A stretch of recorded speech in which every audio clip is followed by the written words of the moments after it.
Good morning this Tuesday, the 4th of June. I'm Sophia Mavridis, a market analyst with Bell Direct. Well, US equities closed mixed overnight. The Dow Jones slid 100 points or 0.3% to close the first trading session for June, while the S&P 500 and the Nasdaq closed in the green, up 0.1 and 0.56% respectively. Now, weighing on the Dow was the release of weak manufacturing data in the US, which saw a pullback in banks, industrials, and shares dependent on economic growth. The local market started the new trading month in positive territory yesterday after a red run last week as the financial and utility stocks boosted the market to a green close. Now, tech and communication services stocks weighed on the market gains, with the rate-sensitive tech sector ending Monday's session down 0.7%.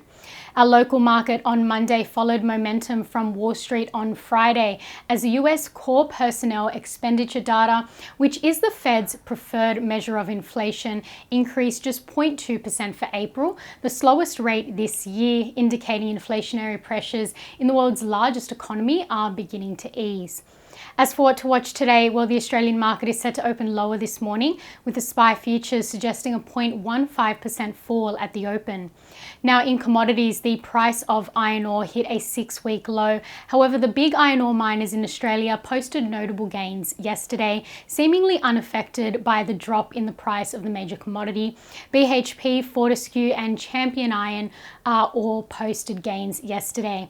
Now, the drop in the iron ore price was due to ongoing weakness in China's housing market, as indicated by the release of new home sales economic data.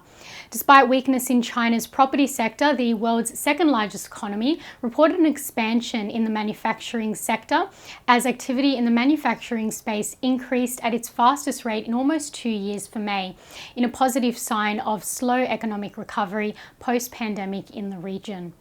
Now, energy stocks also rallied in the aftermath of the OPEC Plus meeting, where the global oil regulator further cut production output in an attempt to bolster the price of oil.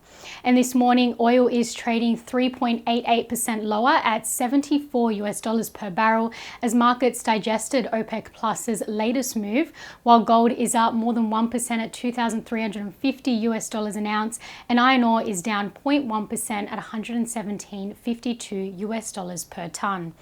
And the Australian dollar is buying 67 US cents, 104.27 Japanese yen, 52.16 British pence, and $1.08 New Zealand.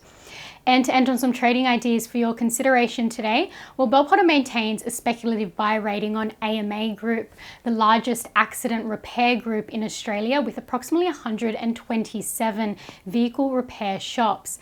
Bell Potter's key focus for the company this half has been the refinancing of AMA's senior debt facility, which matures in October this year. They've lowered their valuation from 12 cents to 8 cents, and at the company's current share price of 4 cents, that implies 86% share price growth in a year. And Trading Central has identified a bullish signal in BHP, indicating that the stock price may rise from the close of 44.81 to the range of 48.30 to 49.10 over 8 days, according to the standard principles of technical analysis. And that's all for this morning. I'm Sophia Mavridis with Bell Direct. I hope you have a great day, and as always, happy investing.